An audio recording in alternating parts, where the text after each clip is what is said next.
Many thanks for your company. Now, the Tesana Police has commenced investigations into circumstances leading to the shooting of a mechanic at the Allah Yard at Alajo. The Tesana Police has started investigations into circumstances under which that particular mechanic was shot yesterday after an altercation over parking space. Joy News' checks reveal calm has returned to the area as some of the workers were seen going about their normal duties.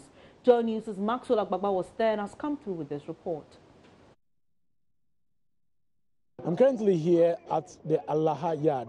It's a garage here at Alajo. Now, about 300 men work here as mechanics daily, servicing and repairing broken down vehicles. Well, it's some few hours after an altercation between two men resulted in the firing of gunshots. One of the men has been hospitalized. I have a gentleman here who is going to tell us exactly how it all happened here in the afternoon, sometime around 4 o'clock yesterday.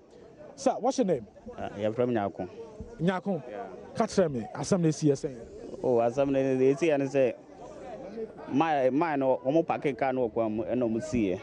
To almost see some cospia for no, and a car again, and a master back catch and say, a packet canoe, no packing, na cast na can a day, and Yakwam film. Well, he said they were here working, and then a gentleman actually parked his vehicle in the middle of the road. So one of the workers here alerted him and told him that he had parked his car inappropriately. So he should do the proper thing by parking his vehicle at a good place so he wouldn't block oncoming, vehicles that usually use this thoroughfare. Into the NCAB. Now, woman is to Mastan. Namasan say, I'm running was a packet what broke traffic into the parking or being so in Yakwambesia. Well, Naku says there was a woman in the vehicle, and the woman was actually shouting out some invectives, but they told her that they have rules here and you're supposed to park properly. Say, Namasan say, or parking do broke traffic, and now an uncle say, so or you wouldn't park away. No, Jimia Obukunu. Okay. Well, he says at this point the suspect actually threatened to kill mechanic who works here, and that resulted in the altercation. There's an upper station. He had a sidearm. There no more one shoot. You know, the dead time now or man. I'll cost another boy back agena, baby, a vacancy to shoot you and a ball boy now, a peanut in a cobo when. Okay. Well, he says the suspect actually fired 2 warning shots in the air. The third one, he wanted to fire into the air, but his hand was still on the trigger. So whilst the pistol was coming down, he mistakenly fired another shot, which penetrated the abdomen of a bystander here. That gentleman we hear was standing very close to one of the parked vehicles here at the garage. Into the end, here. And a peanut in a bone to buzz our top form and to a top form. Bullets, a fine. A fine and a bonium on the AP about and a cobocanum. Says the bullet actually penetrated the abdomen of the bystander and it hit a Toyota Corolla vehicle that was parked here at the garage. In fact, when you see the vehicle, you can still see the little perforation or the little scratch that is on the car as a result of it being hit by the bullet. Incident is here. I no koye ni bre chese ye nua ne no wahana ye hu sei tu aka no wo wie wakotena ka mu obi so ye de utuka na ye de eko nti ama ye so ye wa na ye se no ye ntranse mo wonye de onkotena ka no mu utuka na ye se enye de enko nti ye na me nua no mu bi so mo ho no ro hye pia dade de to ka na se ne bi mu so pia ka de block road no na kopim say police won ye de e ba nti police won. He says the suspect actually attempted fleeing the scene, but the vigilance of some of the workers here made sure that he couldn't, because they used some engine blocks to block his path, from moving away. And then the police also came in later. Now, if you come here today, this morning, it's business as usual. Well, the mechanics here at this garage are going about their normal duties. I've not seen any police officer here yet. The only police vehicle that I see here, I'm told, was actually brought here for servicing and repair works. And no police officer is here, but there's calm here, and the workers here are going about their normal duties. But they've been talking about the incident that happened here yesterday. Reporting for Joy News, Maxwell Agbagba. The development of the railway sector was one of the key campaign promises of the governing NPP. But the destruction of thousands of homes along the stretch of the rail lines seems to be the opportunity cost of fulfilling this promise. Joy News' Jennifer Kwamwa has taken a tour along some affected communities and reports. This is the Tama Akosombo rail line stretch. There are many communities along it. They include Sebrepo, Free Zone, and Saki. These communities are densely populated with numerous houses, churches, businesses, schools, and hospitals dotted on the stretch. Jonathan Aja is a businessman who has raised his family at Sebrepo for over 10 years. But their lives and that of their neighbors will change drastically when construction for the proposed Tama Akosombo railway line begins in October. We made our way to see the district administration, and they told us that they have no drawings at all about this, which means that they are telling us that no compensation will be paid. For many of us, I'm certain that if they stick within the 50 feet to the left and 50 feet to the right, many people will not be affected. The cry is against the 100 feet and even beyond 150 feet we hear. No one has contacted us. Well, they've given you a 1 month timeline. Yes. Correct? So is there anything you are doing? Are you taking maybe legal action? Are you going to stage a full stage protest? What are you going to do to protect your homes and your livelihoods? For many of us, we think we have acquired these lands legally because we have indentures from the chiefs, we have site plans, we are processing our permits.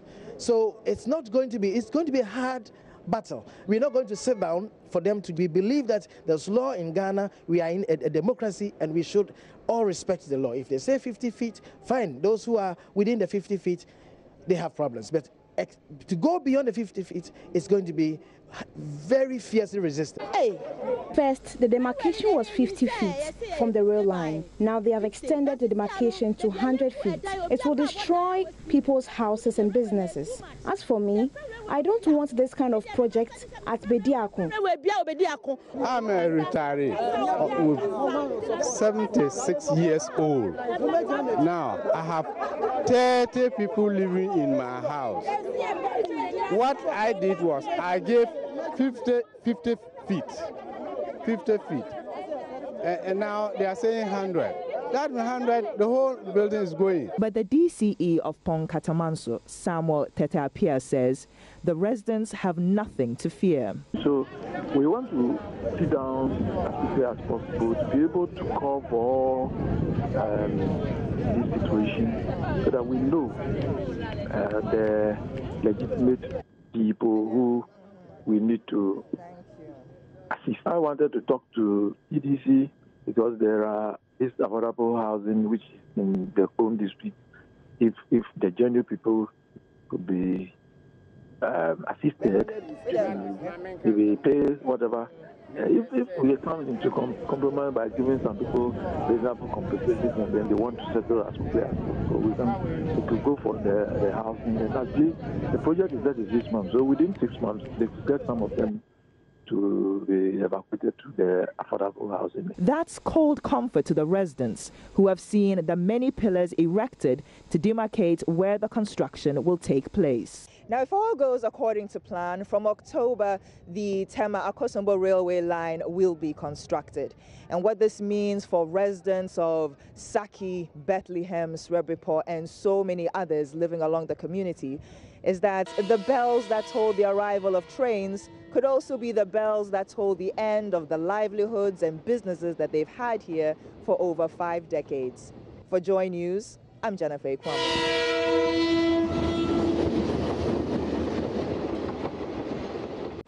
You're watching Joy News today with me, Bernice Abubedu. Still to come in this package, what time would you want your children to close from basic school? We'll bring you more and what some parents have been saying about a proposal by the Education Minister for the extension of closing time for basic schools.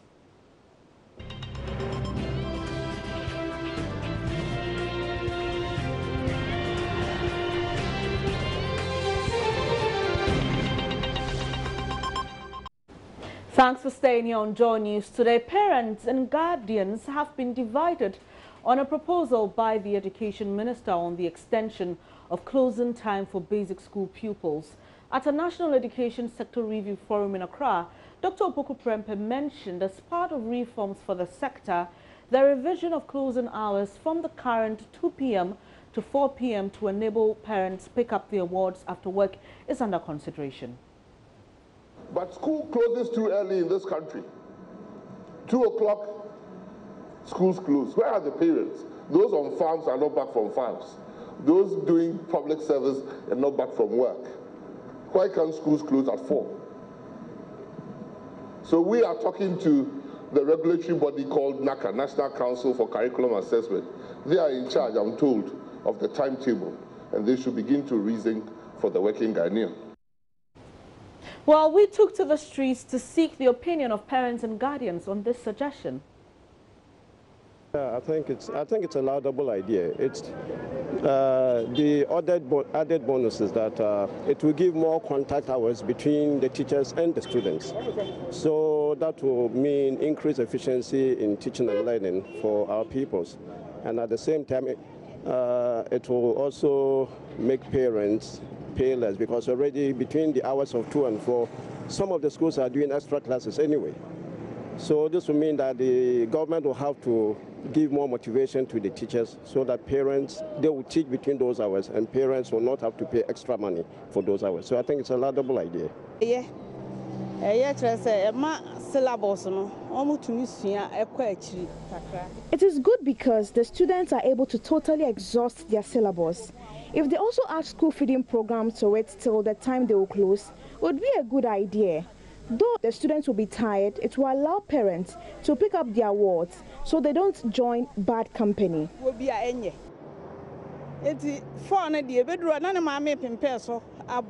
I disagree with him in a sense that I'm a parent, and then when they close, my kids, they go to classes. So by 4 or 5 there, I know I should be wrapping up to go and pick them.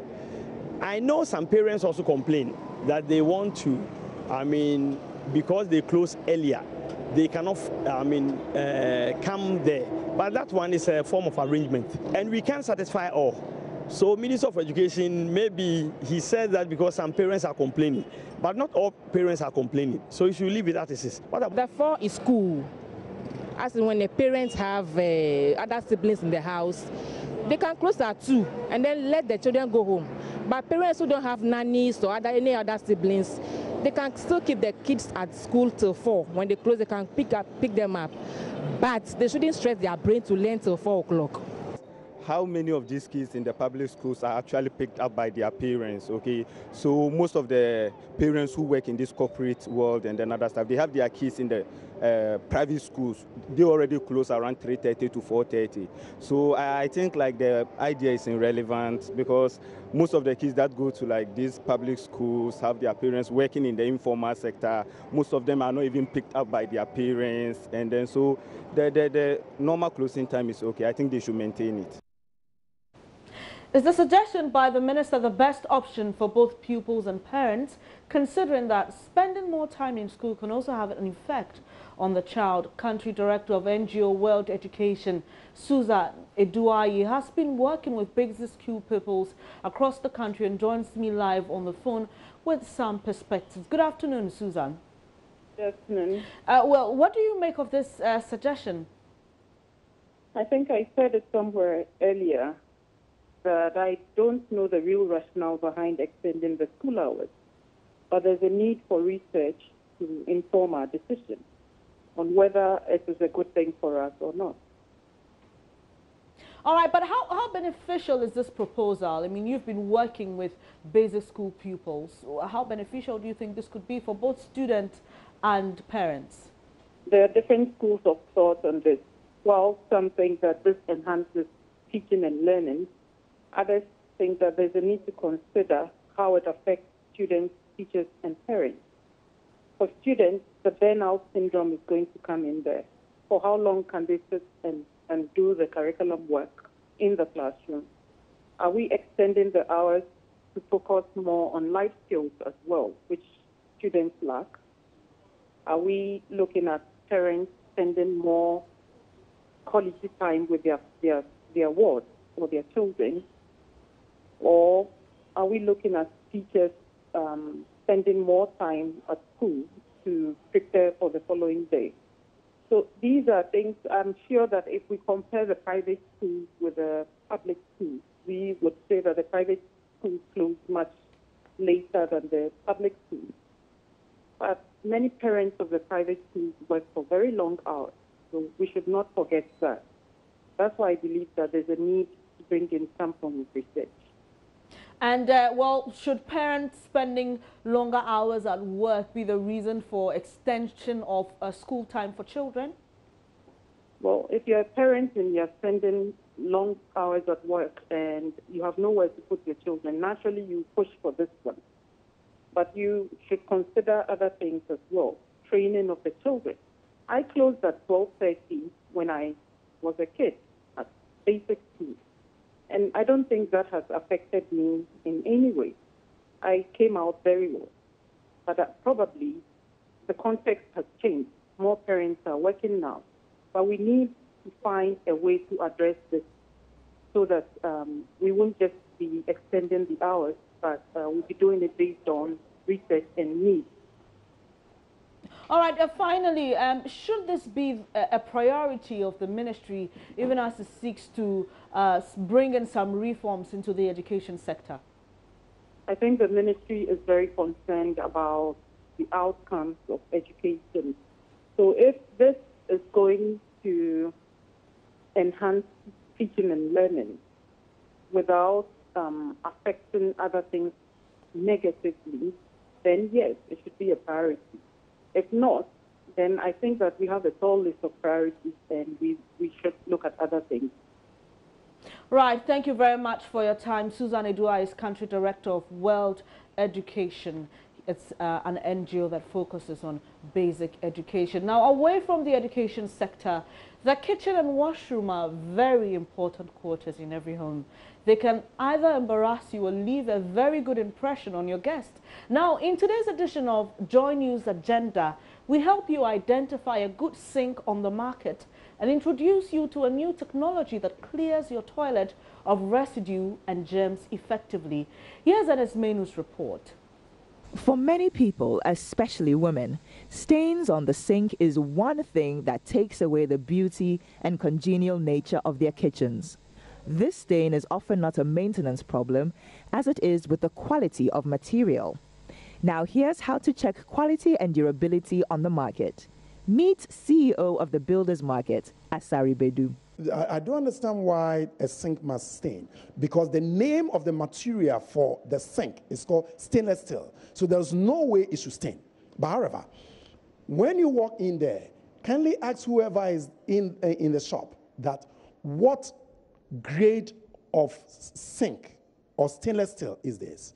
We have 104, we have 204, we have 304. Now the 304 are the most quality ones. And so if you find any stainless steel staining, then you should ask. What does a 104 look like? First, put your hand on the stainless steel, okay, on the sink, okay, and see if there will be traces. Okay. If there are, clean it. If the trace doesn't go, please forget it. That tells you it's not of good quality. Not of good quality. Okay. Yeah. And how about what you mentioned, 304? Yeah, 304 is the highest. Okay. Yes. How do you know that actually 304? Oh, it's the same. It's the same. So I'm not doing. No, just put your hand in there. You know, wipe it up. It'll whatever stain that gets in there, you should be able to clean it. Okay. Yeah. Mr. Bedu also introduces to us a new technology, the rim-free toilets. With no rim, It means there's quite simply nowhere for germs to hide. It's ultra hygienic, easy to clean, and leaves the bowl looking cleaner and shinier. The flushing system clears away residue effectively. Every WC has a rim. Now, very often you find bacteria, which the scientists will talk, they call it microorganisms. You find these things hiding behind them. So very often, before you go to bed, you find an antibacterial and you put them there. Now, this one is coming without a rim. So you don't have any problem with struggling with antibacterials. You understand? Then again, it's also coming with, very often you find a WC, you need to nail down to enable you clean the back side of it. Yeah. This is coming up to the wall. So we call it, we also call it back to wall. So it hits the wall. So you don't even need to bend down to enable you clean the bathroom. First, come to the builder's market. Tell us what you want. We'll advise you and help you to find what you want. Because the building starts with a design. So you must first know what you're going to put in there before you even contract a plumber to lay any pipe. So that's number one. Number two, we're also going to give you 10% discount for every purchase that you do at the fair. Now, after the fair, you get in here into our showroom. Tell us what you want, and we will deliver. Yes, we will also deliver. Tell us you met us. Show us. Tell us you met us at the fair, and we will give you a very good discount, and beside the discount, we'll also deliver the products to your site. The Multi-TV Habitat Fair comes off on the 11th to the 13th of August at the Accra International Conference Center. Now, the Municipal Chief Executive for Gan West has given traders doing business on the Accra-Kumasi Highway at Pokwase 24 hours to vacate the road or face forceful eviction by the Assembly. Traders at Pokwase have over the last few months encroached the walkway off the highway and have now entered the main road doing brisk business at the peril of their lives and that of customers who patronize their wares. The MC, who toured part of the municipality Tuesday afternoon, described the move by the traders as suicidal and warned failure to comply with the directive will be met with forceful eviction. But you see, whether I should call them hawkers or traders or I don't know, they have blocked the road totally. The road has been blocked. This should be about 3 lanes or something, but the whole lane has been blocked. This is Pokwase we are. And you know Pokwase from Kumasi, this is the highway to Ofanko, and the road has been blocked. You see, all of them, they have moved from even where they're supposed to be, and even here is not a permanent place for them. But now they are on the road. They are on the road. So I'm here just to inform them that they should find a place. If I said they should find a place, somebody will ask me, am I? Are you not supposed to get them a place? No, I'm not. But I'm just asking them to get a place, right, so that they can move to that side now. Is there a place for these traders to move? They know there's a place for them. They are aware that there's a place for them. It's back here. And we are just pleading with them that they should move from here. We don't want anything to happen before people will come and say, oh, the people were there, you didn't tell them anything.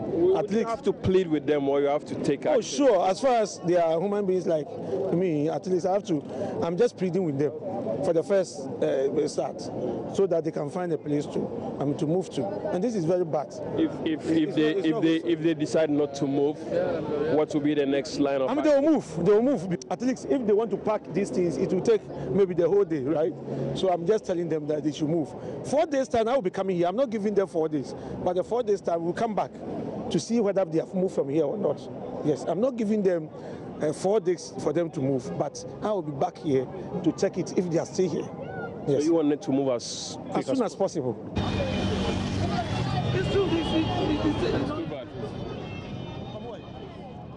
Some of the traders have also been expressing their concerns about the ultimatum. We have been talking to them because we don't have market in this area, even at all. They told us to come and place that road for us to go there, but they didn't, and they don't have anywhere to go and sell. That's why but I told them to come back to this place, but so the stores people are not allowed. That's why they are here. The owners of the store don't allow you to come and sell? To come them to sell here. So why don't you move to the place that has been given to you? Please, the place that has been given to us, if you go and see there, is very bad. They have to arrange there for us before we can move to that place. Get at Kumasi here. That's why we are selling on the street. Yeah, the others know that we have markets. So they didn't plan to make market for us. And we too, we don't have any work to do apart from selling these things. So the only thing is to manage it small. So we are praying to God that God should protect us, and we're appealing to the government to help us to get market here. But do you still pay some toll to that? Yeah. They come around with tickets? We take tickets. Every blessed day we pay 50 pesos for market toll. You're watching Joy News today with me, Bernice Abubedu.